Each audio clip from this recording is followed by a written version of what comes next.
One of the biggest collaboration is happening now here at Toyota Alabang. Guys, exclusive lang po sa atin to. Siyempre, daanan po muna natin at i-welcome natin ang Chinese New Year. Kasabay niyan, ang unveiling ng ating bagong Tamaraw. Kasama natin mag-host si Tito James, kaya nagpa-picture agad kami ng ating client.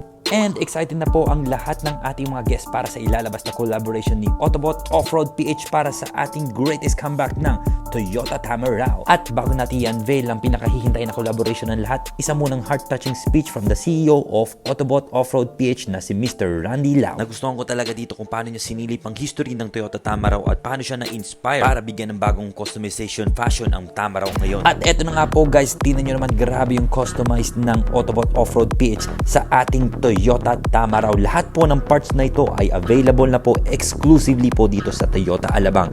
Hindi ka na matatakot magpa-customize dahil lahat ng parts and accessories na yan ay covered na po ng inyong new car warranty. Ito pa maganda, pwede mo pa isama lahat ng yan sa financing mo. Ang lupit, di ba? Kaya sa mga gusto mag-avail ng accessories and parts po ng Autobot PH, punta na po kayo dito sa Toyota Alabang. Ito na, papakita ko na rin sa inyo ang iba po nilang customization sa kanilang Hilux GRS, Land Cruiser, and iba pa. Lahat po ng parts po na yan ay available po exclusively po dito sa Toyota Alabang. Kaya stay tuned lang po kayo lagi para po sa mga bagong updates, sa mga bagong setup.